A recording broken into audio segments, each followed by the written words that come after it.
Bonjour à tous. Vous voulez profiter de ce temps si particulier pour vous initier au Qigong, mais vous ne connaissez pas du tout cette pratique. Avec cette vidéo, vous allez avoir une idée globale de ce que c'est le Qigong et je vais vous donner aussi juste quelques petits conseils quant à la pratique. Donc le Qigong, qu'est-ce que c'est? Alors le Qigong, c'est une pratique millénaire orientale dont l'approche en fait repose sur l'existence d'une physiologie énergétique qui tient compte de l'interdépendance de l'esprit et du corps. Donc le Qigong, il utilise la respiration pour dénouer les tensions du corps et les exercices s'effectuent au rythme de la respiration et celle-ci doit être la plus profonde et la plus calme possible. Donc le Qi, qu'est-ce que c'est? C'est ce qui donne la vie. C'est l'énergie vitale qui circule dans tout notre corps. On trouve en fait ce concept d'énergie vitale dans des grandes traditions ancestrales. On va parler des cultures anciennes, on va parler de prana en Inde, on va parler donc de chi en Chine, de ki au Japon, chez les Indiens d'Amérique, ça va être le grand esprit. Donc c'est vraiment un concept universel. Le chi, c'est l'élément fondamental de l'univers qui préside donc à la vie. Et littéralement, le Qigong, c'est la pratique de l'apprentissage, de la maîtrise du déplacement de la force vitale en utilisant l'esprit pour diriger l'énergie dans le corps. Donc on ne va pas directement conduire l'énergie, le chi, on va utiliser nos intentions, notre esprit pour inviter l'énergie à circuler favorablement. Le Qigong, il est basé sur l'optique d'harmoniser la vie de l'être humain à la nature, dont il fait partie intégrante. Il n'y a pas de séparation entre soi et le monde. Il y a une interdépendance totale. Comment ça va se révéler? Donc, par exemple, dans la pratique, donc, il y a dans un premier temps, on va harmoniser les choses. C'est-à-dire que le premier, le mouvement et la respiration. Donc, il n'y a aucun mouvement possible qui ne peut s'accorder avec une respiration désordonnée. Donc on va harmoniser le geste et le souffle qui va conférer au mouvement une portée profonde. La respiration et l'énergie. Donc il y a 4 respects. Le respect de la forme, l'enchaînement, le respect du mouvement, le détail du mouvement et aussi comment on va l'investir et le respect de la respiration. Donc sur chaque mouvement, quelle respiration on va placer. Donc la respiration doit s'accorder à la forme et au mouvement pour engendrer la sensation. Et le 4e respect, c'est le respect de la sensation. Donc ces sensations qui sont effectives, ressenties à travers le corps. Les sensations, vous allez dans la pratique avoir des sensations de légèreté, de fraîcheur, de chaleur, de choses qui vont dans l'expansion ou au contraire. Un des grands principes du Qigong, là où va la pensée, va l'énergie. Donc c'est pour cela qu'on va évidemment orienter la pensée dans des intentions nourrissantes et des intentions très précises aussi par rapport au mouvement, d'intention de mouvement. Dans le Qigong, donc, les actions, vous allez vous en rendre compte, vont être répétées, vont être réalisées en douceur et dans un continuum de vitesse, c'est-à-dire il n'y aura pas d'accélération dans le mouvement, il n'y aura pas de décélération. Tout cela, c'est pour qu'on informe le système nerveux central d'un corps souple, d'un corps qui est aussi tout en douceur et en gardant du tonus, d'une circularité, d'un continuum énergétique et non pas de quelque chose qui est séparé, qui est saccadé et qui n'est pas harmonisé.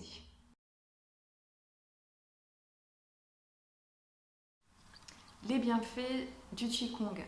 Bon, le premier, la gestion du stress. Donc le stress commence par une surexcitation du système nerveux, puis il fraye son chemin dans les profondeurs du corps. Il agit un peu comme un ciment frais, c'est-à-dire que quand le stress se prolonge, il va commencer à durcir et tout le corps avec, c'est-à-dire contraction des nerfs, des organes. Donc une pratique minimum, ça va permettre de garder ce ciment humide. Voilà, et quand la pratique ensuite est soutenue, on a, au-delà de l'élimination du stress, on augmente en fait les réserves énergétiques que le corps mental ensuite utilisera dans des temps de crise ou dans des temps de régénération suite à des maladies. Il y a aussi donc la détente des muscles et une augmentation aussi de la force. Il y a une fortification des organes, l'amélioration de la fonction cardio-pulmonaire et aussi de la fonction vasculaire. On a une fortification aussi au niveau des nerfs grâce à la pratique. Comment cela se passe? Les mécanismes intérieurs. Donc, il faut savoir que le Qigong en fait travaille sur les fluides corporels, qui sont le sang, la lymphe, le liquide synovial et cérébro-spinal. Donc, par rapport au sang. Donc, à mesure que les vaisseaux en fait se dilatent lors de la pratique et se contractent avec plus de vigueur, ça permet en fait au cœur de mobiliser moins d'efforts, de faire moins d'efforts pour pouvoir du coup réaliser cette circulation sanguine, donc il se fatigue moins. Par rapport à la lymphe, en fait, il y a un pompage de la lymphe qui se réalise et par voie indirecte, ça va améliorer le système immunitaire puisque ce pompage de la lymphe va être tonifié. Le liquide synovial aussi va être rempli d'énergie puisque le Qi va travailler sur le liquide synovial en le comprimant, le dilatant. La pompe cérébro-spinale devient efficace. Ce liquide cérébro-spinal, qui est un bain nutritif et lubrifiant, entourant la moelle épinière et le cerveau, ce liquide, il détermine en grande partie le degré de la santé de la moelle épinière et son efficacité avec laquelle les nerfs spinaux vont transmettre les messages au cerveau et au corps et vice-versa. Donc, grâce en fait à la pratique, ce liquide va être maintenu dans une pression qui est ajustée et harmonisée et efficiente dans le corps humain. Petites invitations à la pratique. L'idéal serait de pratiquer de façon régulière, même si ce n'est pas longtemps, si c'est 5 minutes, 10 minutes, vous prenez 1 ou 2 mouvements que vous répétez, est toujours préférable à une séance de 2 heures tous les 3 mois. Mais bon, nous faisons ce qu'on peut. Quelques instructions pour la pratique. Vous pratiquez jusqu'à ce que vous sentiez que vos articulations sont lubrifiées, quand il y a vraiment une bonne pratique, c'est-à-dire une pratique où vous êtes présent à ce que vous faites, présent à votre respiration, à vos sensations. À la fin de la séance, vous devez avoir cette sensation de ces articulations lubrifiées. Si vous ressentez de la douleur, à ce moment-là, vous faites des mouvements plus lents et moins amples. Et surtout, vous ne surmenez pas les articulations des genoux.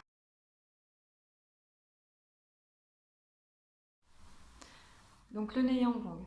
Donc l'objectif du Neiyang-gong, c'est d'assouplir et de renforcer les systèmes musculaires et les articulations afin que l'énergie puisse circuler favorablement dans le corps. Donc les mouvements sont puissants et favorisent l'énergie interne. Donc le premier niveau en fait du Neiyang-gong travaille vraiment sur le corps énergétique complet. C'est-à-dire qu'en externe, il va renforcer les tendons, les muscles, les articulations, tandis qu'en interne, il va renforcer le Jing, l'essence et le Qi. Donc on peut traduire par souffle et énergie. Donc la pratique du Qigong, du coup, dans ce temps de confinement, en tout cas dans cette période si particulière qu'on s'invite à vivre, est déjà très ajustée puisqu'on n'a pas besoin de beaucoup d'espace, donc on peut très bien le faire dans sa chambre, dans son salon ou dans son jardin, si on a la chance d'avoir un jardin privé, attention. Et bon, donc la pratique évidemment de Qigong, ça va vraiment cultiver l'harmonie et on va nourrir, voilà, en tout cas dans l'intention vraiment d'aller nourrir cet état intérieur de paix intérieure, puisque on va être dans la pensée d'harmoniser notre écologie interne, dans l'idée qu'on harmonise aussi l'écologie externe. Il n'y a pas de séparation. Et comment on se comporte à l'extérieur ou à l'intérieur est la même chose. Donc peut-être que là, justement, ce temps si particulier qui nous demande de nous retirer, d'être en retrait par rapport à la nature, par rapport à ce qu'on fait, nos activités quotidiennes, permet, du coup, est vraiment une occasion pour chacun d'aller re-questionner ou en tout cas faire différemment, de fait, par rapport justement, le rapport à la famille, le rapport au lien entre nous, le rapport à l'extérieur, à la nature, à notre activité habituelle.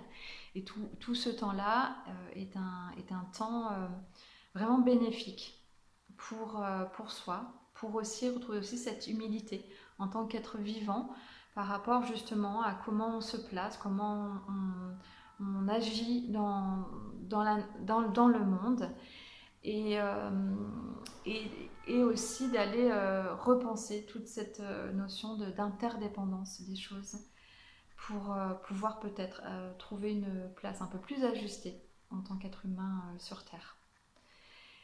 Eh bien, je vous souhaite une très bonne pratique et j'espère du coup vous retrouver très vite dans un live aussi. Nous allons réaliser des cours en live, donc restez voilà, à l'affût des différentes dates et des différentes propositions. En tout cas, je vous souhaite une très très belle pratique.